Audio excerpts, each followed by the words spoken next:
అది So, Catherine Garu, hi. Here. Hi, myself Hema Mali here. Actually, congratulations for your funny. So, let us know what is the interesting point you said yes for this story. Okay, that's a good question. I didn't speak about that. I was trying to keep it short. Why I said yes to this was because I think it was the most challenging script that has come my way in terms of role and in terms of scope of performance. And I think that was the most challenging. I mean, that was the part that interested me the most. It wasn't the kind of stuff I've been doing or that I've done. And I thought it would be great to collaborate with Aditya Garu on that. So, what is the most challenging thing in this film for you actually? Mostly just dealing with the fact that, as in terms of the character, I think just dealing with the fact that, you know, an unwanted visitor can cause so much turmoil in one's life. And that is part one. Part two, our writer, Padma Garu, actually made a very good point. There is a very strong underlying theme of man versus nature. And I think that's extremely important and very pertinent in today's times. And I think that was also very important. I think it drives home that message pretty well. All the very best and Aditya Garu. Sir, actually ఇలాంటి సినిమాలకి VFX చాలా key role play చేస్తాయి. So ఈ సినిమాలో ఎంత percentage VFX మనం చూడబోతాం? ఇది సెపరేట్గా సీజీ షార్ట్స్ లాగా ఏమి ఉండదండి. మొత్తం సినిమా మనము కెమెరాలో షూట్ చేసినంత ఆథెంటిక్గా VFX is part of the script బేసిక్గా. ఎందుకంటే మేము ఒరిజినల్ స్నేక్తోనూ చాలా రోజులు షూట్ చేసాం, ఒక 18 days షూట్ చేసాం. ఆ స్నేక్ని సెలెక్ట్ చేయడానికి ఆడిషన్స్ చేసిన కారణం ఏంటంటే మనం డిజైన్ చేసిన యాక్షన్ మాత్రం అది సీజీలో చేయాల్సి వస్తుంది. సో రెండు మిక్స్ అయ్యేసరికి మీకు ఒక సెపరేట్ పర్సంటేజ్ అన్నది తీయలేము. నాకు తెలిసి అలా క్యాలిక్యులేట్ చేసుకుంటే సినిమా అంతా విజువల్గా మేము ఎంత తీసామో అంత విఎఫ్ఎక్స్ ఉంది. ఆదిత్య గారు, గ్రహణం ఎప్పుడు వీడింది సార్? అసలు ఎప్పుడు వచ్చిందో తెలియకుండా వచ్చింది, అందుకని ఎప్పుడు వీడిందో తెలియదు. కాకపోతే నాకంటే నా సినిమాలకి ఎక్కువ వచ్చింది. నేను కంటిన్యూస్గా వర్క్లో ఉన్నాను. కాకపోతే నేను తీసిన 3 సినిమాలు ఒక పెద్ద సంస్థలో ఇరుక్కోవటం వల్ల బయటికి తెలియలేదు. బట్ నేనైతే నేను షూటింగ్లోనూ మీకు అందరికీ తెలుసు. సో అవి వాటి రిలీజులతో సంబంధం లేకుండా కూడా మళ్ళీ మా సిస్టరు మనం చేద్దాము, ఒక మంచి సినిమా చేసి మనం రిలీజ్ దాకా తీసుకెళ్దాము అన్నప్పుడు ఆ క్షణమే వీడింది అనుకుంటున్నాను. అయితే ఒక పెద్ద సంస్థల్లోనే 3 సినిమాలు ఇరుక్కుని బయటికి రానప్పుడు, మన ఇంట్లో మనిషిని వస్తా అన్నప్పుడు, నాలాంటోడు ఎవరన్నా వచ్చి మీకు సలహా అడిగితే ఖచ్చితంగా వద్దని చెప్పే ఆదిత్య గారు మీనా గారు లాగా సొంత చెల్లెల్ని ఎలా ఇంటికి తీసుకొచ్చారు? దానికి కారణం ఇప్పుడు మామూలుగా నేను ఒక అడ్వైజర్ లాగా సలహా ఇచ్చేటప్పుడు ఇండస్ట్రీ తాలూకు ప్రోస్ అండ్ కాన్స్ చెప్తాను. వాళ్ళకి అది చిన్నప్పటి నుంచి చెప్పక్కర్లేదు, ఎందుకంటే నాతో ఇంటరాక్షన్ వల్ల వాళ్ళు నేను ఎంత ఇండస్ట్రీని చూసానో వాళ్ళు అంతా చూసేసారు. కాబట్టి వాళ్ళకి నేను పడే కష్టాలు, ఇండస్ట్రీలో నా ప్రయాణం అంతా ఇంట్లో మనుషులకి నా అంత బాగానూ తెలుసు. కాబట్టి ఆ ఏరియా జోలికి అసలు వెళ్ళలేదు. ఇది ఎంత బాగా చేయాలన్నది ఒక్కటే మేము డిస్కస్ చేసుకున్నాము. ఫైనల్గా మీ గడ్డం తీసేసి హ్యాపీగా ప్రెస్ ముందు కూర్చున్నారు. I'm very happy sir. Thank you so much sir. Aditya గారు, మీనాక్షి గారు, మీనాక్షి గారు, నిజంగా కూడా ఇప్పుడు కష్టాలన్నీ తెలుసు. నేను ఎందుకు పర్టికులర్గా ఈ పాయింట్ చుట్టూ తిరుగుతున్నానంటే, సినిమా గురించి ఎట్లాగో అందరూ మాట్లాడతారు, ట్రైలర్స్ మాట్లాడతాయి. ఇవాళ రోజున సినిమాకి రావాలంటే వాటిని చూసే వస్తారు. మనం ఎంత మాట్లాడుకున్నా కూడా దేర్ ఇస్ ఎ కంటెంట్ ఉంటే మీ సినిమా అవుతుంది. కానీ ఎక్కడ ఒక గట్ ఫీలింగ్ ఉండాలి ఒక ఇండస్ట్రీలోకి రావాలంటే. దేనికైనా సరే ప్లస్లు కనబడతా ఉండే ఇండస్ట్రీ కాదు ఇది. ఇలాంటి ఇండస్ట్రీకి మీరు ఏ ధైర్యంతో వచ్చారు? మీరు వెల్కమ్ టు ద ఇండస్ట్రీ, మీరు హ్యాపీగా ఉండాలని కోరుకుంటూనే ఇది అడుగుతాను. మీరు ఫస్ట్ క్వశ్చన్ నేను this is my first stage అని చెప్పిన తర్వాత కూడా ఇంత పెద్ద పెద్ద క్వశ్చన్లు ఇవ్వటం నాకు అవసరం అండి. మనం ఒకటే కదా.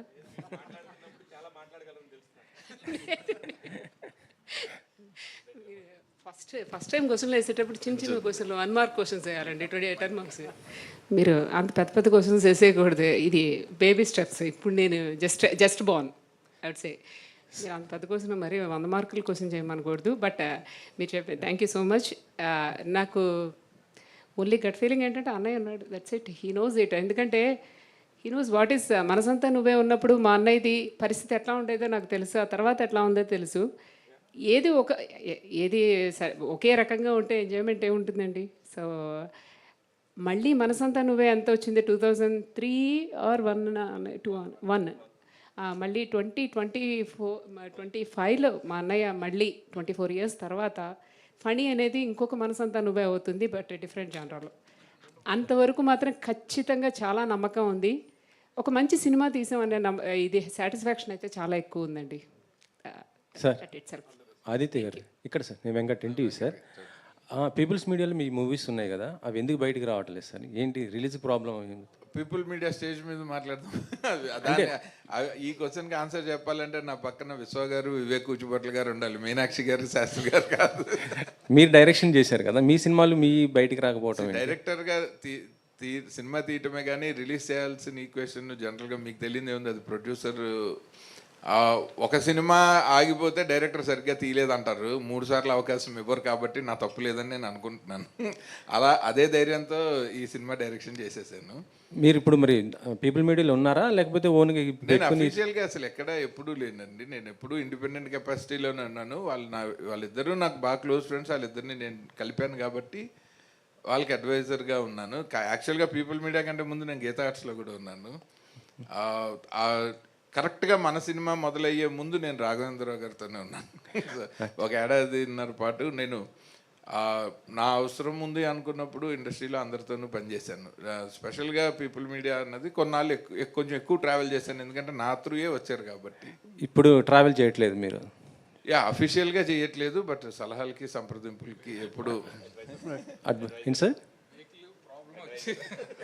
మీనాక్షి గారు కాదు సార్, అంటే వివేక్ గారు కూడా బయటకు వచ్చారంటున్నారు, నిజమేనా? లేకపోతే ఇది అదే అన్నాను, పీపుల్ మీడియా వేదిక మీద, మనం ఓఎంజీ వేదిక మీద పీపుల్ మీడియా గురించి మాట్లాడుకుంటే ఎందుకు అన్నది నా మీనాక్షి అంటే సార్ పని ఆర్ ట్రావెల్ గురించి ఈ వేదికని కన్ఫైన్ చేద్దాం సార్. అంటే ఇప్పుడు గతంలో ఫామ్ సినిమాలు చాలా వచ్చాయి, అంటే నాగాస్త్రం, నాగమ్మ, మూగనము, ఇవన్నీ కూడా చూస్తుంటే డెవోషనల్తో ఉండేటువంటి సబ్జెక్ట్స్.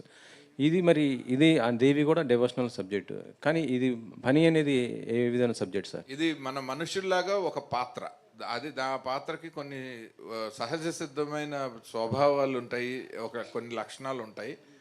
ఆ క్యారెక్టరైజేషన్ తీసుకుని డిజైన్ చేసింది ఒక న్యాచురల్ స్నేక్ క్యారెక్టరైజేషనే ఉంటుంది తప్ప మనం ఎక్కడ ఒక మైథలాజికల్ డివోషనల్ టచ్ అసలు ఎక్కడ ఇవ్వలేదు సినిమాకి. బట్ చూసే వాళ్ళకి కనెక్ట్ అవ్వటం కోసం ఒక మంచి ఇంపార్టెంట్ ప్లేస్లో ఆ పని టైటిల్ ట్రాక్ చాలా అద్భుతంగా కంపోజ్ చేసింది తను. అందులో ఉంటుంది ఆ పాము తాలూకు క్యారెక్టర్స్ తాలూకు గొప్పతనం ఏంటన్నది ఆ పాటలో చెప్పాము. అలాగే టైటిల్ సాంగ్ ఒకటి చేసింది, అది ఆది శంకరాచార్యులు రాసిన భుజంగ ప్రయాత స్తోత్రం బ్రీత్లెస్ కింద పాడింది, సాయి చరణ్తో కలిసి తను పాడింది. అది ఈ రెండే నాకు తెలిసి మొత్తం వరల్డ్ వైడ్ ఈ సినిమాకి సంబంధించిన మన ఇండియన్ డివోషనల్ టచ్ సినిమాలో. సార్ కాశీ గారు, మీరు కూడా ఒక మంచి క్రియేటివ్ డైరెక్టర్, ఒక ఆర్టిస్ట్గా కూడా మంచి పేరు తెచ్చుకుంటున్నారు. ఇప్పుడు ఈ సినిమాలో చేస్తున్నప్పుడు అంటే మీ క్రియేటివిటీని ఇక్కడ ఏమైనా ఉపయోగించారా ఆదిత్య గారి దగ్గర? క్రియేటివిటీ ఉపయోగించలేదు, కానీ ఒక వెల్విషర్గా కొన్ని సజెషన్స్ చెప్పాను. అది జనరల్గా ఏ షూటింగ్కి వెళ్ళినా సైలెంట్గా చేసుకెళ్ళిపోవటం అలవాటు. డైరెక్టర్ నా ఫ్రెండ్ కాబట్టి అతను ఏదో ఉడత సాయంలాగా మనం ఏదైనా సజెషన్ చెప్తే అది సినిమాకు ఉపయోగపడుద్ది అన్న యాంగిల్లో చెప్పడం జరిగింది. సో ఈ సినిమా డెఫినెట్గా అంటే కథ విన్నప్పుడు ఎంత ఇంపాక్ట్ తోటి ఉందో సినిమా కూడా అంత బాగా వచ్చి ఉంటుంది. ఎందుకంటే డెడికేటెడ్గా చేస్తారు వీళ్ళు, పెద్ద పబ్లిసిటీ లేకుండా హార్డ్ వర్క్. దీన్నే ఒక ఇంచుమించు ఈ సినిమాలో కనిపించిన వాళ్ళందరూ కూడా చాలామంది చాలా సినిమాలు చేస్తూ ఉంటాం. ఒకేసారి ఒక 8 లాంగ్వేజెస్లో సినిమా రిలీజ్ అయ్యి మనం చాలామందికి తెలియటం అనే ఆపర్చునిటీ కొన్నిసార్లే వస్తుంది. సో ఇది వినగానే మంచి ఆ డైరెక్టర్గా తనకి మంచి ఆపర్చునిటీ, ప్రొడ్యూసర్స్కి కూడా ఇది మంచి పేరు తీసుకొస్తుంది, డబ్బులు తీసుకొస్తాయని నమ్మకం వచ్చింది అన్నమాట. మీరు డైరెక్షన్కి ఎందుకు దూరంగా ఉండిపోతున్నారు సార్? ఏంటి అసలు లేదు, దగ్గరలోనే ఉన్నాను కానీ మీకు కనపడట్లేదు. అంటే మీరు అంటే ఓన్ డైరెక్షన్స్ ఇప్పుడు ఏం నెక్స్ట్ చేస్తాను చేస్తారు. మీనాక్షి గారు, ఏంటి అన్నయ్య పుట్టింటికి రా చెల్లి అనగానే వచ్చేసారు. సో మరి అన్నయ్య నుంచి ఏం కోరుకుంటా అంటే ప్రతిసారి మనం రాఖీ కట్టినప్పుడు అన్నయ్య నుంచి అదేంటండి, ఒక మేము మంచి చేసింది కానుక అమెరికాలో కోరుకుంటాం. కదండి, పుట్టింటికి రాలేదు. అన్నయ్య పుట్టింటికి రా అన్నానండి. పుట్టింటికి- రమ్మలేదు, అటు రమ్మన్నాను, అక్కడికి మెట్టింటికి రమ్మని చెప్పారు. మేటింటికి రమ్మన్నాను. సో మరి ప్రతి చెల్లి అన్నయ్య నుంచి ఒక మంచి కానుక కోరుకుంటారు. మరి మీరు సినిమా కానుక కోరుకోవడంలో ఉద్దేశం ఏంటి? ఇక్కడ చాలా ఛాలెంజెస్తో కూడుకున్నటువంటి వ్యవహారం ప్రొడక్షన్ అనేది. సో మీరు చాలా రోజులు నిలదొక్కుకోవాలని ఒక మంచి ప్రాజెక్ట్తో వస్తున్నారు. సో అన్నయ్య నుంచి కోరుకునేటువంటి కానుక సో మీకు ఎంత విలువైనది? మా అన్నయ్య నా పక్కన ఉండటం itself is the biggest కానుకండి. ఎందుకంటే పెద్దగా కానుకలు ఏమక్కర్లేదు లిటరల్లీ చెప్పాలంటే. అన్నయ్య ఉన్నాడంటే సక్సెస్ డెఫినెట్గా ఉంటుంది. ఎందుకంటే తనకి he knows how to make a movie, దాన్ని ఎలా తీసుకెళ్ళాలి చేయటం ఒకటే తెలుసు. మ్యానుఫ్యాక్చరింగ్ ఒకటి, యాపిల్ మంచి వాచ్ చేసేసి వదిలేస్తే ఉపయోగం ఉంది, దాన్ని జనాల్లోకి తీసుకెళ్ళటం. ఆ తీసుకెళ్ళటం అనేది తనకి బాగా తెలుసు. ఖచ్చితంగా సక్సెస్ అవుతామని అంటే అనుకుంటున్నాను. చాలా అంటే కొత్త ప్రొడక్షన్ అయినటువంటి కొత్త నిర్మాతలు ఇండస్ట్రీలోకి అడుగుపెట్టినప్పటికీ కూడా సో వెల్ నోన్ అంటే ఒక పెద్ద హీరోతో చేయాలి. సో ఒక వెల్ నోన్ అంటే అభిమానుల్లో ఉన్నటువంటి ఆ అభిమానాన్ని ఒక సినిమా రూపంలో మనం తీసుకోవాలని ప్రతి ప్రొడ్యూసర్ కోరుకుంటూ ఉంటాడు. ఈ సినిమా క్యాథరిన్ చూజ్ చేసుకోవడానికి, క్యాథరిన్ మీద ఈ సినిమా వర్కౌట్ అవుతుందానికి ఎంతవరకు మీరు బిలీవ్ చేశారు? ఈ సినిమాలో హీరోయిన్ లీడ్ యాక్ట్రెస్ పార్ట్ చాలా ఎక్కువ అండి. ఫస్ట్ ఆఫ్ ఆల్ తను she's from the first screen నుంచి లాస్ట్ వరకు తనతోనే నడుస్తూ ఉంటుంది స్టోరీ అంతా. క్యాథరిన్ యాక్షన్ గురించి మనం కొత్తగా ఏం చెప్పక్కర్లేదు. ఖచ్చితంగా తన 30 మూవీస్ ఇంతకుముందు ఉన్నవి ఒక ఇది అయితే, ఇది మొత్తం దిస్ ఇస్ అనదర్ వరల్డ్ అని చెప్పచ్చు. చాలా తనే చేయగలదు అనే అంత బాగా అనిపించింది. అంటే తను కూడా అలాగే చేసేటప్పుడు కూడా ఎవ్రీ షాట్ ఇందాక అదే చెప్తూ ఉన్నాను. ఈవెన్ పోస్ట్ ప్రొడక్షన్లో చూస్తున్నప్పుడు కూడా ఇంత బాగా ఎలా చేసేస్తుంది అంటే షీఈస్ లైక్, చెప్పాలంటే మా అందరితో ఇలాగే జస్ట్ నార్మల్గా హ్యాపీగా మేము సెట్లో మాట్లాడుకుంటూ కూర్చునేవాళ్ళం. అన్నయ్య షాట్ రెడీ అనగానే తను వెంటనే అది ఏడుపు సీను, దానిలో ఒక మంచి హారర్ ఉండే సీన్, థ్రిల్లర్ ఇది డెఫినెట్గా. ఆ థ్రిల్లర్ ఉండే దానిలో ఇమీడియట్గా తను ట్రాన్స్ఫార్మ్ అయిపోతారు, దానిలోకి వెళ్ళిపోయి సింగిల్ టేక్ అన్నీ. నేను అదే అంటున్నాను, మా క్యాథరిన్ లాంటి వాళ్ళ హీరోయిన్ కనుక ఉంటే అట్లీస్ట్ మేము 10 సినిమాలు 10 రోజుల్లో కాదు వారం రోజుల్లో సినిమా తీసేయచ్చు. అన్నీ సింగిల్ టేక్లే ఉంటాయి మాకు. అది అంటే చాలామంది ఇండస్ట్రీకి హీరోలు కొత్త వాళ్ళు వస్తూ ఉంటారు. సో ఇండస్ట్రీ కూడా కొత్త తరాన్ని కొత్త రక్తాన్ని చూడాలనుకుంటుంది. కానీ ప్రొడక్షన్ వైపు ఎవరు రావడం లేదంటే నిర్మాణ రంగంలో అనేది చాలా సవాల్తో కూడుకున్న వ్యవహారం కాబట్టి డబ్బులు పెట్టాలంటే ఎంత వస్తుంది ఏంటనేది రోజు రోజుకు ఛాలెంజింగ్గా మారుతుంది. అలాంటి టైంలో సో మీ సిస్టర్ ఇలా నిర్మాణ బాధ్యతలు తీసుకొని మీకు ఒక భుజం కాయడం అనేది సో భవిష్యత్తులో మీ ఇందాక 24 ఏళ్ళు అంటే దాదాపు 2 పుష్కరాలు మీరు సక్సెస్ చూసేది. సో అది ఎంతవరకు మీకు భుజం కాస్తుందంటారు? యాక్చువల్గా నేను ఇండస్ట్రీలోనే కంటిన్యూ అవుతూ ఉండటం వల్ల నేను ఇండస్ట్రీలో ఫిల్మ్ మేకింగ్లో మారుతున్న డైనమిక్స్ అన్నీ చాలా క్లోజ్గా చూస్తూ ఉన్నాను. అండ్ నా ద్వారా ఒక కొత్త బ్యానర్ రావటం అన్నది నా లైఫ్లో ఇది ఫస్ట్ టైం కాదు. నేను ఎప్పుడైనా ఒక నిర్మాత ఎవరి ద్వారా వచ్చినా ఒక 10-15 సినిమాలో ఒక 25 సంవత్సరాలు అది ఒక పెద్ద బ్యానర్ అవ్వాలనే కోరుకుంటాను. ఎందుకంటే మనం ఇండస్ట్రీలో ఎంత టాలెంట్ అయినా మనం సర్వైవ్ అయ్యేది ఒక ప్రొడ్యూసర్ వల్లే. మన టాలెంట్ ఎంత అబండెంట్ టాలెంట్ అయినా కానీ మనకి ఒక ఎంత బంగారు పళ్ళానికైనా ఒక గోడ చేరువు కావాలంటారు. సో అలా మనకు ప్రొడ్యూసర్స్ కావాలి. సో ఎవ్రీ టైం మనం ఒక కొత్త వాళ్ళని తీసుకొచ్చి పంపించేయకూడదు అన్నది నాకు ఫస్ట్ నుంచి ఉన్న ప్రొఫెషనల్ ఎథిక్స్. అది ఎప్పుడైతే మా వాళ్ళే అయ్యేసరికి నేను ఇంకా కొంచెం బాధ్యతగా ఇంకా మోర్ పిన్ పాయింటెడ్గా, ఎందుకంటే ఇప్పుడు ఉన్న డైనమిక్స్లో selection of the genre and content is first stage అయితే ఎగ్జిక్యూషన్ లెవెల్లో దానికి right cast and crew select చేసుకోవటం ఒకటైతే ఎగ్జిక్యూషన్ లెవెల్లో అదొక ఛాలెంజ్. Third promotional challenge. మన సినిమాని ఎంతమంది వరల్డ్ వైడ్ ఎంత లార్జర్ ఆడియన్స్కి మన ఫిల్మ్ని మనం తీసుకెళ్ళగలుగుతాము అన్నది. సో ఈ 3 స్టేజెస్లో మా సిస్టరు బావగారు కాబట్టి నాకు ఇంకా మోర్ నన్ను బిలీవ్ చేసి వాళ్ళు నాకు సపోర్ట్ చేయడానికి వాళ్ళకి నేను తెలుసు. సో మా మధ్యన అట్లాంటి అరమరికలు లేవు కాబట్టి we all stood on one single page. అందుకని అది హెల్ప్ అయింది. అంటే ఫైనాన్షియల్ విషయాలకు వస్తే బావ బావే చెల్లె చెల్లె, కానీ ఇక్కడ సో వేరు కదా, సినిమా సినిమానే కదా, సో దాన్ని ఎలా చూడవచ్చు? I think we cross that age. ఆ మాత్రం మెచ్యూరిటీ వచ్చిన తర్వాత సినిమాలు ఎన్ని సంవత్సరాలు. మీనాక్షి గారు, ఆదిత్య గారు, ఒక మీనాక్షి గారు, ఏం లేదండి, మీరు ఇప్పుడు సినిమానే పెద్ద బాధ్యత ప్రొడ్యూసింగ్ చేయడం, ఆ తర్వాత కూడా మ్యూజిక్ బాధ్యత కూడా ఎందుకు తీసుకున్నారు?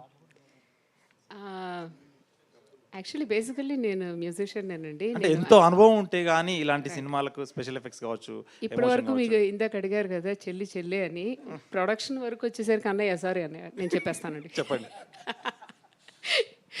ఇప్పుడు ఇంత ముందు వరకు అయితే చెప్పేదాన్ని కదా, భగవద్గీత మీద ప్రమాణం చేసి అన్ని నిజాలే చెప్తాను నేను, ఇప్పుడు అన్ని అబద్ధాలే చెప్తాను నేనండి.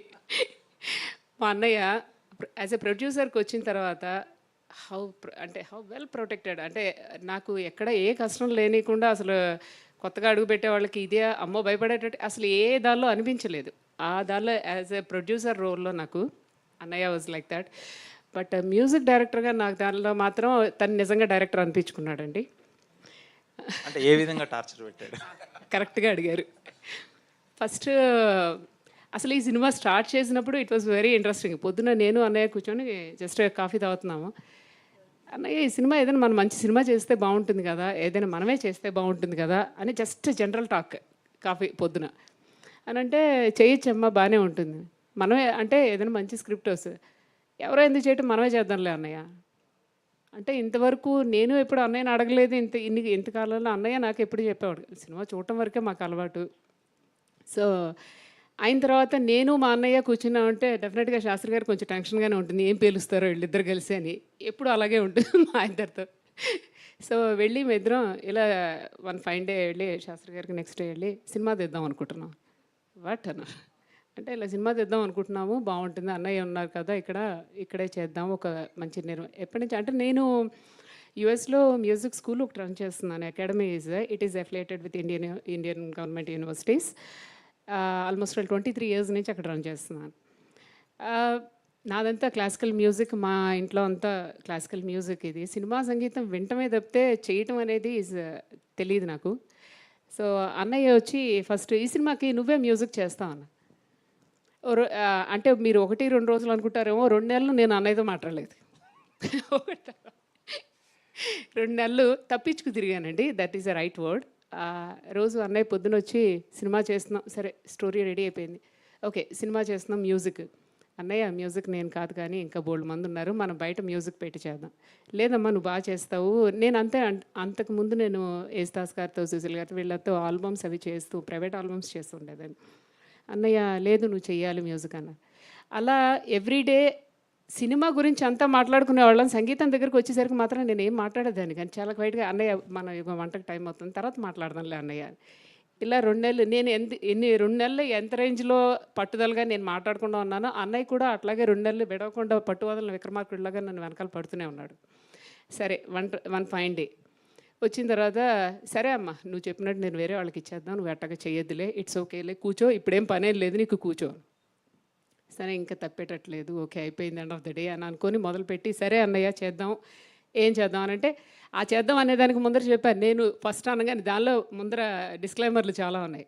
నువ్వు చెప్పంగానే నేను నో అంటాను, నువ్వు అన్నా నువ్వు బాధపడకూడదు అంటే ఈ దానికి యాప్ట్ అయ్యి ఉండకపోవచ్చు, దానిలో ఇంకొక 100 ట్యూన్లు రావాలి, దీని తర్వాత ఇది రావాలి, అలాగా చాలా చెప్పాడండి. ఇవన్నీ చెప్పిన తర్వాత ఏంటంటే ఎవరు మాత్రం చేస్తారండి. నేను ఇంకా సరే అయితే పో, నేను అసలు చేయను పోవని. తర్వాత నెక్స్ట్ డే వచ్చి చేసావమ్మా, ఇంక వదిలేటట్లేడు అని అనుకొని ఫస్ట్ ట్యూన్ చెప్పాను. నాకు తెలుసు నాకు చాలా భయంగా అనిపించింది ట్యూన్. పైగా దానిలో ఏంటి, నేను ఇప్పటివరకు classical music, I'm a classical musician. అది పాడిన తర్వాత ఫస్ట్ సాంగ్ వచ్చి రొమాంటిక్ సాంగ్ అమ్మ, అదే ఫస్ట్ చేయాలి. వారు నాయనో ఇదేంటి ఫస్ట్ రాగానే ఇదే పాట ఏంటి నాకు అని అది మొదలు పెట్టాను. జస్ట్ ట్యూన్ ఇవ్వంగానే అన్నయ్య ఏమంటాడు అనేది, నేను 10th క్లాస్ ఎగ్జామ్స్ రాసినప్పుడు కూడా నాకు అంత టెన్షన్గా అనిపించలేదండి. పెట్టిన తర్వాత అలా చూస్తూ కూర్చుంటే wow this is so good, ఇదే ట్యూన్ ఖాయం చేసేస్తున్నామమ్మా, దీన్ని డెవలప్ చేసేసి సాయంత్రానికి చూపించాను. ఆహా మా అన్నయ్య ఎంత టైం ఇచ్చాడో నాకు అనుకున్నానండి. పొద్దున్న మధ్యాహ్నం చెప్పాడు, సాయంత్రానికి ఇచ్చేయమని అడిగాడు. అలాగా ఈ అన్నయ్య సపోర్ట్ చాలా ఎక్కువ. అంటే హీ లవ్స్ మ్యూజిక్.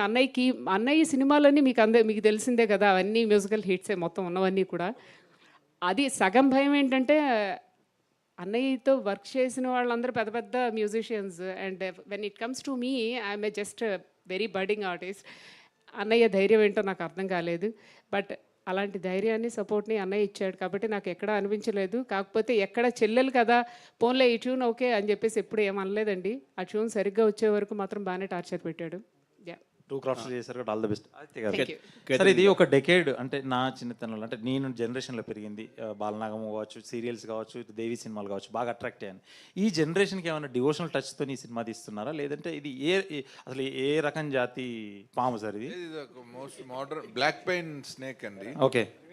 కాకపోతే ఈ సినిమా ఒక మన పాము తాలూకు క్యారెక్టరైజేషన్తో డిజైన్ చేసిందే కానీ ఆ పాముని ఒక హీరోయిన్ రోల్ లాగా మార్చటము, లేకపోతే ఒక భక్తి ఒక భక్తురాలని, హీరోయిన్ భక్తురాలని చేయటం అసలు ఏం లేదు. యాక్చువల్గా ఏంటంటే మన సృష్టిలో నేను కరెక్ట్గా చెప్పాలంటే ఈ సినిమా డబ్బింగ్ వర్షన్ చెక్ చేస్తుంటే వెనకాల మా ప్రొడక్షన్ మేనేజర్ సంపత్ అని నుంచున్నాడు. అలా చూసి బయటకు వస్తుంటే, సార్ సినిమా భలే ఉందండి, నాకు ఒక క్యాప్షన్ తట్టింది అన్నాడు. అంత కరెక్ట్గా చెప్పాడు తను. సినిమాలో వాడలేదు, పబ్లిసిటీలో వాడతాను. If you spoil nature you will vanish your future అని చెప్పాడు అతను ఒక ముక్కలో. సో నేచర్లో ఉన్న ఇందాక పద్మ గారు రైట్గా చెప్పారు, ఆ థీమ్ ఆఫ్ దిస్ ఫిలిం ఏంటంటే, సో అది కూడా ఒక ప్రాణి. ఒక ఎక్స్ట్రాడినరీ డైలాగ్ రాశారు జాగర్ ఆడమ్స్ అన్న క్యారెక్టరు క్యాథరిన్ గారితో మాట్లాడేటప్పుడు, మనుషులు మృగాల్లా మారితే మృగాలే న్యాయ నిర్ణేతలు అవుతాయని. సో ఇది అలాంటి ఒక క్యారెక్టర్ ఉన్న ఒక పాము. అన్ఫార్చునేట్లీ దానికి విషం ఉండదు, కానీ పగ మాత్రం ఇంకా ప్రమాదకరంగా పెంచుకుంటూ ఉంటుంది, అది హ్యూమన్ రేస్ మీద. సో ఆ క్యారెక్టరైజేషన్ని తీసుకొని ఈ కథని డిజైన్ చేశాం. ఎంటైర్ అమెరికాలో తీయడానికి కారణం ఏంటి సార్? మొత్తం అమెరికాలో తీయాలన్నది కారణం ఏంటంటే, మనకి ఇప్పుడు ఇండియాలో అయితే మనకి నేటివ్గా, అంటే మనకి ఒక భక్తి యాంగిల్ వస్తుంది, ఒక రియలిస్టిక్గా ఒక కాంటెంపరీ కథని చెప్పలేము. సో ఒక డివోషనల్ ఆర్ మైథలాజికల్ టచ్ లేకుండా మనం ఇండియాలో ఒక పాము అంటే మనకి దేవుడితో సమానం. కానీ గ్లోబల్గా చూస్తే పాము అంటే మనలాగే ఒక క్రీచర్, లైక్ ఒక హ్యూమన్ లాగే ఒక క్రీచర్. సో ఈ కథ రైట్గా కమ్యూనికేట్ కావాలంటే జనానికి ఒక గ్లోబల్గా ఒక న్యూట్రల్ లొకేషన్ ఉండాలని అనుకున్నాము. అండ్ ఎప్పుడైతే మన ప్రొడ్యూసర్స్, మా సిస్టర్ వాళ్ళు డాలస్లోనే ఉంటారు కాబట్టి, సో బెటర్ ప్లేస్ దాన్ ఎనీవేర్ ఎల్స్ అని చెప్పి అక్కడ మొత్తం ప్రాజెక్ట్ని డిజైన్ చేసి 100% డాలస్లో చేసిన ఓన్లీ ఇండియన్ ఫిల్మ్ ఇదే. సార్ డైరెక్ట్ గారు ఇక్కడ ఇప్పుడు మీరు చెప్పిన దాన్ని బట్టి ఈ పాము పోస్టరు, ఆర్టిస్ట్, హీరో డిజైన్ చూస్తుంటే మన రాజమౌళి ఏగా గుర్తు వస్తుంది, నేపథ్యం వేరైనా? నిజంగా ఏగా గుర్తొస్తే నేను చాలా సక్సెస్ఫుల్ అనుకుంటాను. నేను ఐ ఫీల్ హ్యాపీ. ఎందుకంటే సినిమాతో కంపారిజన్ లేదు, కానీ ఒక సినిమాని ప్రపంచవ్యాప్తంగా ఎంతమంది ప్రేక్షకుల కళ్ళ ముందుకు తీసుకెళ్లాలన్నది ఈ జనరేషన్లో మా అందరికీ మార్గదర్శకుడైన దర్శకుడు రాజమౌళి గారు. సో ఆయన ఫుట్ స్టెప్స్లోనే ఈ మొదటి మీడియా సమావేశంలో ఆయన పేరు తలుచుకోవడం కూడా నాకు చాలా ఆనందంగా ఉంది. Thank you so much. Sir Aditya గారు, ఇప్పుడు ఇది మొత్తం కూడా నేచర్ గురించి అని చెప్తున్నారు కదా. ఇప్పుడు ప్రస్తుతం హైదరాబాద్ సెంట్రల్ యూనివర్సిటీ జరుగుతుంది, ఆ విషయం మీకు తెలుసు, ఇందాక ఇండైరెక్ట్గా కూడా ప్రస్తావించారు. దీనిపైన మీ స్పందన ఏంటి, మీ సపోర్ట్ ఎలా ఉంటుంది? ఎప్పుడైతే ప్రభుత్వము, చట్టము, కోర్టుల పరిధిలో ఉన్నప్పుడు అసలు మనం ఏమీ స్పందించకూడదు. మన అభిప్రాయం ఏదైనా ఉంటే అది మనతోనే దాచుకోవాలి. దాన్ని మనం ఇంకొంచెం అగ్గి రాజేసినట్టు చేయకూడదు అన్నది ఒక పౌరుడిగా మన బాధ్యత. Catherine, this is Ashwant from Delhi Culture Channel. How do you see this role contest of the film of your career so far? I'm sorry, can you repeat that? How do you see this film of role contest of the film of your career so far? You're asking me to compare the contents of this character in this film to the rest of the films I've done so far? Right. I think it's the most extensive role that I've done.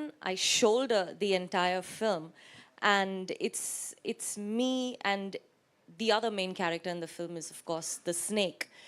And it's just this extremely interesting dynamic that happens between me and the snake. It's about how it affects my life.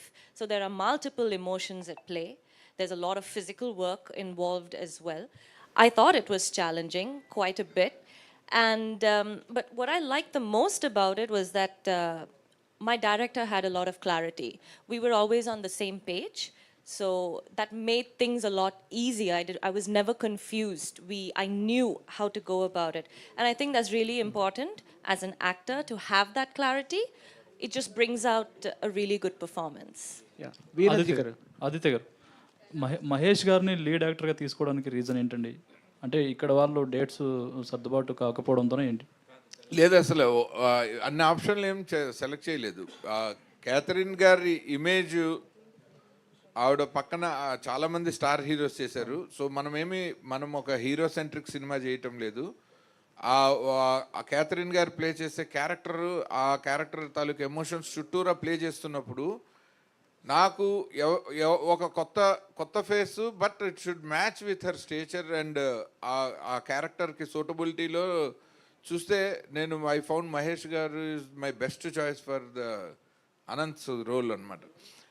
ఎందుకంటే ఒకటి ఆవిడ అంటే ఏమి image ఉండకూడదు, because when the lead lady has so much of image to carry. ఆ హీరోకి image ఉండకూడదు కానీ స్టేచర్ ఉండాలి. సో అండ్ గ్లోబల్గా ఈ సినిమాని తీసుకెళ్దాం అనుకున్నప్పుడు నాకు ఎల్ఏలో ఒక హాలీవుడ్లో మంచి కెరీర్ పర్సూ చేస్తున్న మన తెలుగు అబ్బాయి అయితే ఆయన్ని నేను తెలుగులో పరిచయం చేస్తాను, మన కంటెంట్ని ఆయన ఇంగ్లీష్లోకి తీసుకెళ్తారు. సో రెండు రకాలుగా నాకు ఇండియాలో మనము ఈ క్యారెక్టర్కి సూటబుల్ అని చెప్పి క్యాథరిన్ గారిని ఎంత జాగ్రత్తగా ఆవిడకి కథ చెప్పి ఒప్పించి అన్ని స్టెప్ బై స్టెప్ వెళ్ళి ఆవిడ ఎస్ అన్న తర్వాత ఈ ప్రాజెక్ట్ని ఎట్లాగా మనం షేపప్ చేసామో అదే ప్రాసెస్ మహేష్ గారి విషయంలో కూడా చేసాము. పాము అంటే శివుడి మెడలో ఆభరణం లాంటిది, కానీ తనికెళ్ళ భరణి గారు శివుడికి గొప్ప భక్తుడు. ఆయన్ని ఇందులో కొత్తగా చూపిస్తున్నట్టున్నారు, ఇది ఏంటండి? అవును, ఆయన ఒక ఆర్టిస్ట్గా ఆయన మనం రాసిన క్యారెక్టర్ చేస్తారు కానీ ఆయన వ్యక్తిగత ఇష్టాలతో చాలా సినిమాల్లో ఆయన శివభక్తుడిగా కనిపిస్తారు, ఇందులో షూటర్గా. అయినా కూడా ఆయన పర్సనల్ అభిప్రాయానికి ఈ సినిమాలో ఆయన పాత్రకి అసలు సంబంధమే లేదు. ఆదిత్య గారు, అంటే మీరు ఇప్పటివరకు చెప్పిన దాన్ని బట్టి చూస్తే యానిమల్ కింగ్డమ్ గురించి, దాని గురించి, నేచర్ గురించి చెప్తున్నారు కదా, మరి పన్నీ అనే టైటిల్ పెట్టారు. ఈ టైటిల్కి జస్టిఫికేషన్ ఏంటి సార్? టైటిల్ జస్టిఫికేషన్ పాము అనే. అదే అంటే మనం ఇప్పుడు క్యాథరిన్ గారి పేరో లేకపోతే మనము మహేష్ గారితోనున్న ఆవిడకున్న రిలేషన్షిప్ పేరో ఒక మూడ్ ఆఫ్ ద ఫిలిం పేరో చాలా ట్రై చేశాను కానీ అసలు ఈ కథ మొత్తానికి కీలకమైన క్యారెక్టర్ని మనము ఎఫెక్టివ్గా వరల్డ్ మార్కెట్లోకి తీసుకెళ్లాలంటే ఆ క్యారెక్టర్ పర్స్పెక్టివ్లో చెప్పాలి అన్నది పద్మ గారు, నేను, మీనా వాళ్ళు కలిసి తీసుకున్న నిర్ణయం. అది స్టోరీ డిస్కషన్ స్టేజ్లోనే అనుకున్నాము. అప్పుడైతేనే మనం చెప్పాలనుకున్న కథ, మనము హ్యూమన్ పర్సెప్షన్ మనందరికీ తెలుసు, మనం ఏం ఆలోచిస్తామో. సో అందుకని ఆ టైటిల్ వద్దనుకున్నాము. అదర్ పర్సెప్షన్లో ఈ కథని మనం వరల్డ్ మార్కెట్లో తీసుకెళ్తున్నాం కాబట్టి ఆ క్యారెక్టర్ నేమే పెట్టాలని చెప్పి ఫనీ అని పెట్టాం. ఆదిత్య గారు, రవిచంద్ర అండి. మహేష్ గారు, హాయ్ సార్. అచ్చా, మీ కెరియర్ స్టార్ట్ చేసింది ఇక్కడ తెలుగులోనే చూశాను బుక్లో. So started in Hyderabad. So how is so far your career in acting and ఈ ఫిలింకి మీరు ఎంతవరకు హెల్ప్ చేస్తారు? సో యాజ్ యూ సెడ్, నేను హైదరాబాద్ నుంచి, ఐమ్ ఫ్రమ్ హైదరాబాద్. నా కెరియర్ స్టార్ట్ అయింది ఇక్కడి నుంచి. సో దాని తర్వాత I was in to US, mostly in to modelling. అక్కడ వేరే చాలా గ్లోబల్ బ్రాండ్స్ తోటి చేశాను modelling. So understood the process in Hollywood, how it works as an actor, not only just an acting, but the process and the discipline and how it works, everything. So that really helped me for getting into the next projects. My acting career started with Barbie, the Warner Brothers movie, small role, and then Disney movie, Haunted Mansion, I played Maharaja role. Then after that, I started getting lead roles in other movies. Right now, I just finished a couple of them while actually doing funny. And my interest with funny is when I connected with producers first for a Telugu movie. Okay, I'm from Telugu. Okay, this is interesting, but it triggered really well when I heard Aditya Garu name. Then it triggered Manasantanu, all other movies, and I said yes. And from the day one till today, right now, even sitting next to me, it is a pleasure working with him and being in front of you all. So that's my connect to the movie. Aditya గారు, గత 30 సంవత్సరాలుగా మిమ్మల్ని చూస్తున్నాను. మీరు తీసిన సినిమాలు, మీ mind set, అవన్నీ కూడా హ్యూమన్ ఎమోషన్స్, ఫ్యామిలీ, ఈ బాండింగ్, ఇలాంటి కథాంశాలే ఉంటాయి. అసలు మీకు సంబంధం లేని జోనర్లోకి ఈ సినిమాతో వచ్చారు. ఏంటి దాని వెనక బిహైండ్ స్టోరీ ఏంటి? లేదు, నన్ను నేను కొత్తగా ఆవిష్కరించుకునే ప్రయత్నము. ఇవాల్టి జనరేషన్లో ఒక కాంటెంపరీ థాట్ తోటి సినిమా తీయకపోతే మనము ఇప్పుడు కంపీట్ చేయాల్సింది యానిమల్ డైరెక్టర్తో. సో యానిమల్ మీద మూవీ తీద్దాం అనుకున్నా. ఆదిత్య గారు ఇక్కడ, ఆదిత్య గారు లక్ష్మీనారాయణ ఇక్కడ. ఇప్పుడు మీరు సినిమా మొత్తం డల్లాస్లో తీసినా చెప్తున్నారు, యూఎస్లో. అంటే యాజ్ పర్ రూల్ ప్రకారం 40% లోకల్గా తీయాలి కదా, మీకు అన్నీ తెలిసి మీరు మొత్తం అక్కడ ఎట్లా తీసినారు? మొత్తం పోస్ట్ ప్రొడక్షన్ అంతా ఇండియాలో చేస్తున్నాము. బట్ గ్లోబల్ ఫిలిం చేసేటప్పుడు నేను I just wanted to fight it out అండి. ఎందుకంటే కథ డిమాండ్ చేసిన లొకేషన్లో సినిమా చెయ్యకపోతే ఒక సబ్సిడీ కోసమో ఒక ట్యాక్స్ బెనిఫిట్ కోసమో ఇవాళ సినిమాని మనం కిల్ చేయలేము. ఒక ఫిలిం మేకర్గా that is absolute injustice to my profession from my side అని నేను భావిస్తాను. కానీ మీరు నేషనల్ దీనికి వన్ ఆఫ్ ది మెంబర్ కూడా, మీరే రూల్స్ అవాయిడ్ చేస్తే మిగతా వాళ్ళు ఎవరు పాటిస్తారు? లేదు, మనమేమి రూల్ బ్రేక్ చేసి ఏమీ చేయము. నేను ఆ పర్మిషన్స్ అవన్నీ లీగల్గా కరెక్ట్గా చూసుకొని పేపర్ వర్క్ అంతా నీట్గా చేసి ఎటువంటి ఇబ్బందులు ప్రొడ్యూసర్స్కి లేకుండానే ప్లాన్ చేసుకున్నాను. ఓకే, థ్యాంక్ యూ అండి. Last question. పొద్దక్క మీరు చేసినవి గాంధీ తాత చెట్టు, రాధేశ్యామ్కి రైటింగు, మహానటికి ఇవన్నీ చేశారు. మీ సినిమాలు వేరు, ఈ పని సినిమా వేరు. ఎట్లా మ్యాచ్ అవుతుంది? ఇదేంటి డైలాగ్స్ రాశారా లేకపోతే కథ కూడా మీదేనా? లేదు, డైలాగ్స్ మాత్రమే, మాటలు మాత్రమే నేను రాశాను. ఇందాక ఆయన అడిగినప్పుడు కూడా నేను అదే షాక్ అయ్యా, మీరు సంబంధం లేని సబ్జెక్టులు ఎందుకు, సినిమాలు అన్నిటితో మాకు సంబంధం ఉంటుంది, ఇదేంటిది అన్నీ అందరూ ఒకటే చేయాలని లేదు కదా. రోజు వి ట్రై టు లెర్న్, కొత్త విషయాలు ట్రై చేసి కొత్త కథలు రాసి అలాగే కదా గ్రో అయ్యేది. సో మొన్న బృందా కూడా రాశాను నేను, అది కూడా థ్రిల్లరే. So super. ఆచార్య గారు సార్, ఇందాక క్యాథరిన్ ఓకే చేసిన తర్వాత మేము సగం సక్సెస్ అయిపోయి ఉన్నారు. ఇప్పుడు క్యాథరిన్ గారు ఏం సినిమాలు చేయట్లేదు. ఇప్పుడు సినిమా అంటే బిజినెస్సే. మార్కెట్ వైజ్ చూసుకున్నా, ఓపెనింగ్ చూసుకున్నా దీన్ని గ్లోబల్గా రిలీజ్ చేస్తున్నారు. ఎంతవరకు మార్కెట్ ఉంటుందని అనుకుంటున్నారు? క్యాథరిన్ గారు సినిమాలు చేయట్లేదంటే ఇప్పుడు మన సినిమాతో పాటే ప్యారలల్గా ఆవిడ తమిళ్లో సుందర్సి సినిమా చేస్తున్నారు, అది కూడా రిలీజ్కి రెడీ అవుతుంది. అండ్ ఆవిడ మలయాళంలో చేస్తున్నారు. సో ఈవిడ she is known in every language. By the time we signed her, ఆవిడ ఈ కథ ఓకే అన్నప్పటికీ ఆవిడకి ఈ షూటింగ్స్ అన్నీ లైనప్ అయ్యే ఉన్నాయి. అండ్ ఆవిడ చాలా పెద్ద సినిమాల్లో కూడా రాబోతున్నారు. సో ఆవిడ ఆ సినిమాలే రివీల్ చేస్తాయి రాగానే. ఇవాళ రేపు ఫిలిం మేకింగ్ టైం కొంచెం స్లో డౌన్ అవుతూ ఉంటుంది, ఎందుకంటే అందరూ చాలా కాషియస్గా సినిమాలు చేయాల్సిన జనరేషన్లో ఉన్నాం మనం. ఆవిడ she's very much accepted actress. మనకి స్టార్ హీరోస్ అండ్ హీరోయిన్స్లో పబ్లిక్ యాక్సెప్టెన్స్ ఉన్న వాళ్ళే మనకి మార్కెట్కి బెటర్ అవుతారు. సో అలా చూసుకుంటే నాకు క్యాథరిన్ గారు ఈజ్ మై బెస్ట్ చాయిస్ అనమాట.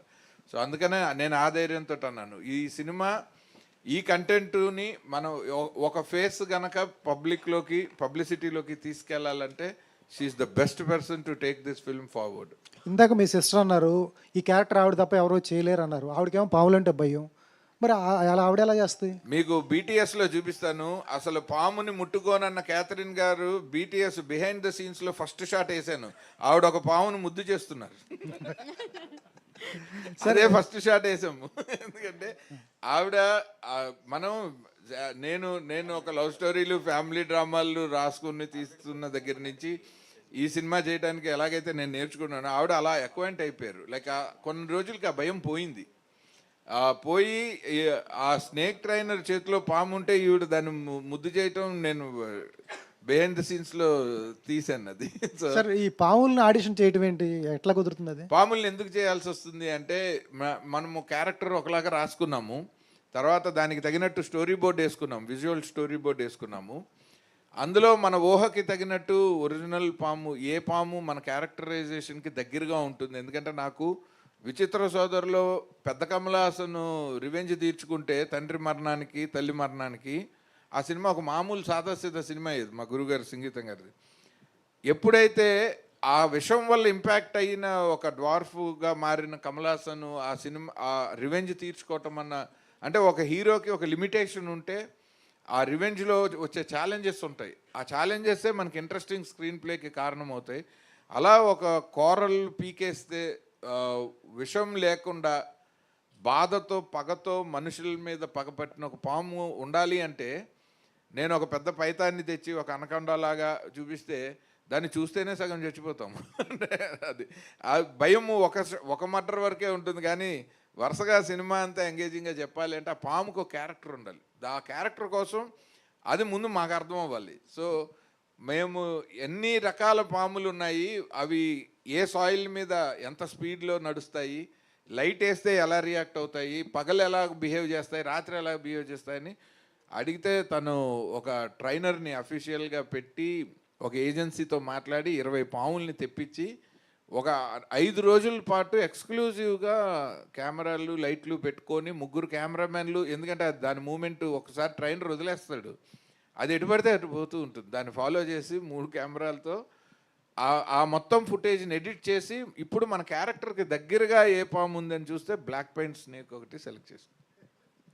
Yes. Yeah, Catherine. Final question, Andy, because we are running late already. To Catherine. So, as Viyanarcha mentioned that you've been working with both Sundar C and Viyanarcha at the same time. Both are mostly veterans in their fields. Like, how is it the experience working with you, specifically with Vadivelu for Gangers? So this would be the third time that I'm working with Sundar C, sir. And he has definitely a very different style of filmmaking than V.N. Aditya Garu. That's what I like about it, because that's how, I mean, I figure that, you know, you learn so much as an actor, you adapt so much. He shoots really fast, Sundar C, sir. His films wrap up really fast, and he shoots having a lot of the edit in mind. His genre of filmmaking is also really different. I enjoy those kind of films. I was actually telling Aditya Garu that we should do a comedy really soon. I mean, he's got a fantastic sense of humor. Aditya Garu, I mean, for this film, and I'm only commenting on this film, on Funny, it's a more serious film. It's an actual thriller. It's in the thriller genre. There is a little bit of drama, but it is mostly a thriller. And it was interesting working with him in that space. There was nothing really funny except for behind the scenes. That was the only comedy, I think. But on screen, he's also very clear on, you know, how to make things really interesting, and those thrilling aspects on screen. I think that is new for him. He's not done that so far. So it was an interesting space to explore with Aditya Garu. Thank you. Aditya గారు, like అంటే ఈ చాలా మంది చెప్తూ వచ్చారు మీ career 30 years career అని చెప్పేసి. So ఇప్పుడు చాలా మంది చెప్తూ వచ్చారు 30 years కెరీర్ మీది అని చెప్పేసి. బట్ ఇప్పుడు ప్రెసెంట్ జనరేషన్ ఆడియన్స్కి మీరు ఎంతవరకు రెలవెంట్గా ఉన్నారని మీరు అనుకుంటున్నారు? ఈ టైప్ ఆఫ్ కాంటెంట్ అనేది వాళ్ళకి ఎంత రెలవెంట్? అదే ఈ పోస్టర్ చూసి ఈ సినిమా మీరు తీసారా అని ఇందాక నుంచి బయట అడిగిన ప్రతి మీడియా మిత్రుడికి అదే నా ఆన్సర్. ఎందుకంటే నేను చాలా రెలవెంట్గా ఉన్నానని అనుకోవటానికి ఆ surprise element is the answer, not me. ఎందుకు స్టాప్ చేస్తున్నానంటే మనకి ఫిలిం టైం అవుతుందండి, అందుకని ఆపాల్సి వస్తుంది అనమాట. And thank you so much.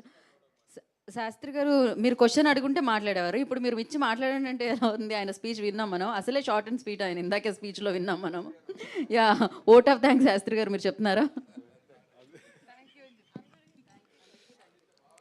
So నిజంగా లేదండి, మెనీ థ్యాంక్స్. మీరు ఎంత టైం స్పెండ్ చేశారు, మంచి క్వశ్చన్లు అడిగారు నిజంగా. సో నాకు మీ క్వశ్చన్ వల్ల నేను మిస్ అయిన ఇన్ఫర్మేషన్ కూడా నాకు తెలిసింది. So actually so thank you so much అండి, and have a wonderful rest of the day. Thank you so much media, Telugu media and అలాగే national media. Thank you so much for coming and making it successful. Thank you so much all the people ఎవరైతే part అయ్యారో ఇక్కడ వెన్యూలో, వాళ్ళందరికీ పేరు పేరున కృతజ్ఞతలు తెలియజేసుకుంటున్నాము. And congratulations once again funny టీమ్కి. And very soon May